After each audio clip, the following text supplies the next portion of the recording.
नीता, देखो मैं तुम्हारे लिए साड़ी लाया हूं। इतनी खूबसूरत साड़ी, ये तो मैं मुन्ने की शादी में पहनूंगी। अरे मुन्ने की शादी के लिए तो मैं इससे भी अच्छी साड़ी ला के दूंगा।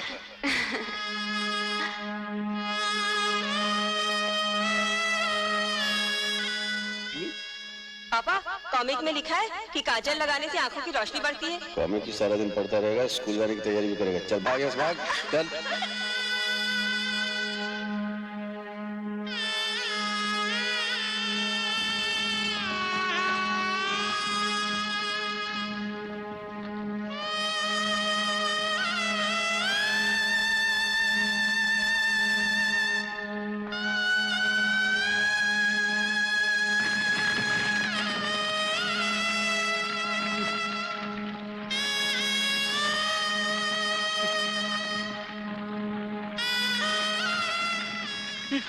क्या हो रहा है?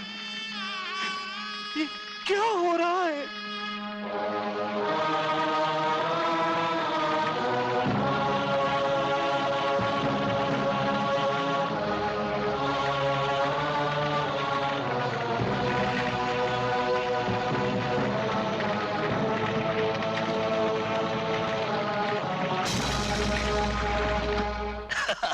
अरे ये तो कुछ नहीं है।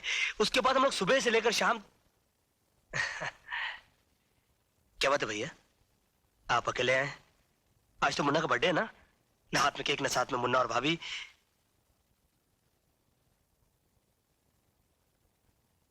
क्या बात है, आप चुप क्यों हैं? मुन्ना और भाभी नाराज है मुझसे। अरे पागले, ये कैसे हो सकता है? तेरी भाभी मुन्ना तुझसे नाराज हो सकते हैं? कोई बात तो जरूर है, वरना आज खुशी के मौके पर आपकी आंखों में आंसू। तो अपने मुन्ना से, अपनी भाभी से कितना प्यार करता है, यही सोचकर आंखों में आंसू भर आए। नहीं भैया, बात कुछ और है। मेरा दिल घबरा रहा भैया, आप मुझे उनके पास ले चलिए। अरे नहीं, ऐसा मत बोल। तू उनके पास नहीं जा सकता। क्यों नहीं जा सकता? क्यों नहीं जा सकता? तू मुझे अकेला छोड़कर जाना चाहता है? तू भी उनकी तरह मुझे अकेला छोड़ के जाना चाहता है? भैया अजीत, तेरा मुन्ना, तेरी भाभी, हम दोनों को इस दुनिया में अकेला छोड़कर चले गए। हम दोनों को अकेला छोड़कर। नहीं भैया, ऐसा नहीं हो सकता, ऐसा नहीं हो सकता। अरे पगले, उन दोनों की चिताएं जलाकर मैं तेरे सामने जिंदा खड़ा हूं। हाँ? भैया मैं यहाँ नहीं रहूंगा, मैं यहाँ नहीं रहूंगा। पागल हो गया है? अभी तेरा जख्म कच्चा है, टांगे टूट गए तो कुछ भी हो सकता है। अरे भैया, जब जिंदगी के ही टांगे टूट गए तो ये टांगे संभाल के क्या करूंगा मैं? अजीत, अजीत,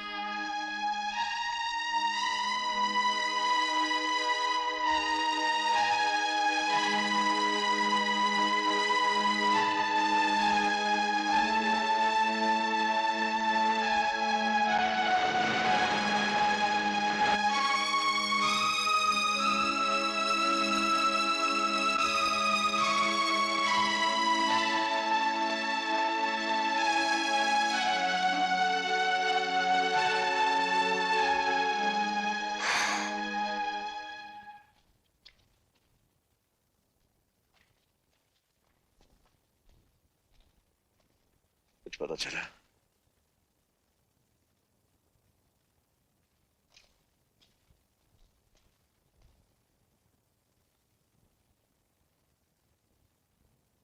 भैया, क्या ये आपका हाल भाभी नहीं देखती होगी?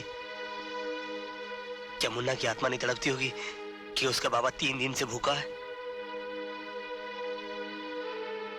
जिस दरिंदे ने हमारी सारी खुशी, हमारी जिंदगी बर्बाद की, वो अभी तक जिंदा है और उसे खत्म करने के लिए हमारा जिंदा रहना बहुत जरूरी है। खाना खा लो भैया।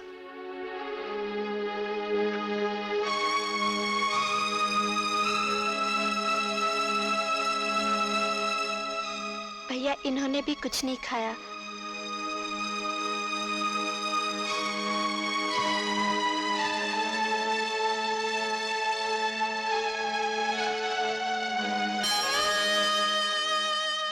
भगवान, मेरे भाई की हालत हो गई।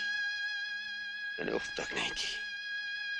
प्रभु, तेरे सामने अपने इन हाथों से अपनी पत्नी, अपने दिल के टुकड़े की चिता को आग दी। मेरी जिंदगी भी चाहिए तो मार डाल मुझे, बस थोड़ी सी मोहलत और दे दे भगवान। मैं बदले की आग में चल रहा हूं। प्रभु, एक बार उस राक्षस का सामना करवा दे और मुझे इतनी शक्ति दे मालिक कि मैं उसका नाम निशान मिटा दूं, उसे खत्म कर दूं। भगवान मुझे शक्ति दे, मुझे शक्ति दे भगवान, मुझे शक्ति दे। जब मेरे आदमियों को नहीं मालूम तो अर्जुन सिंह को कैसे पता चलेगा कि मैं कौन हूं? You are right boss. खैर, वो लड़की जो हमारे हाथों से बच गई थी, वो हमारे बिस्तर की जीनत कब बनेगी? बॉस, वो लड़की अर्जुन सिंह के कब्जे में है और उसी के घर में रहती है। इसका मतलब ये हुआ कि हमारे आदमी अर्जुन सिंह और पुलिस से डर गए। मुझे वो लड़की 24 घंटे के अंदर चाहिए। लड़की आपको मिल जाएगी सर। मैं एक ऐसे आदमी को जानता हूँ जिसके जरिए सांप भी मर जाएगा और लाठी भी नहीं टूटेगी। तुम्हारी बातें मेरी समझ में नहीं आ रही मिस्टर सिन्हा। इसमें समझने की क्या बात है? मैं तुम्हें कितनी बार समझा चुका हूँ कि तुम्हारे बहन के कत्ल के राज की चाबी प्रीति ही है। तुम उसे मेरे बताए हुए पते पर ले आओ, वहां तुम्हें सबूत भी मिल जाएगा और तुम्हारा खोया हुआ प्यार भी। लेकिन इसमें तुम्हारी कोई चाल तो नहीं? इसमें चाल की क्या बात है? तुम भी तो प्रीति के साथ वहां रहोगे। क्या तुम्हें अपनी ताकत पर भरोसा नहीं? ठीक है मिस्टर सिन्हा, मैं तुम्हारे बताए हुए उस जगह पर प्रीति को किसी कीमत पर भी लेकर पहुंच जाऊंगा। लेकिन एक बात याद रखना, अगर वहां पहुंचने के बाद तुमने मेरी बहन के कत्ल का सबूत नहीं दिया या तुम्हारे इरादे गलत निकले तो मैं तुम्हें ऐसी बेदर्दी से मारूंगा कि तुम्हारे घर वाले तुम्हारी लाश पहचानने से भी इनकार कर देंगे। ये हुई नंबर 2 वाली बात। ये लो अंगूठी। रीछा नाम का एक शख्स तुम्हारे साथ रहेगा जो इस अंगूठी का गुलाम है। ताकत तो उसमें हाथी की है, लेकिन अक्ल चींटी से भी कम। लेकिन रीछा की मदद की जरूरत मुझे क्यों पड़ेगी? You never know. I am sorry Hemant, Arjun Singh से पूछे बगैर मैं इस घर से एक कदम भी बाहर नहीं रख सकती। इसका मतलब है तुम भी नहीं चाहती कि मेरे बहन के कत्ल का राज मुझे मिल जाए? ये बात नहीं है हेमंत, तुमको खामखा ये गलत फहमी हो गई है कि अजीत तुम्हारी बहन का कातिल है। कुछ भी हो प्रीति, तुम्हें मेरे साथ चलना चाहिए। मैंने कह दिया ना, अर्जुन सिंह से पूछे बगैर मैं इस घर से बाहर नहीं जा सकती।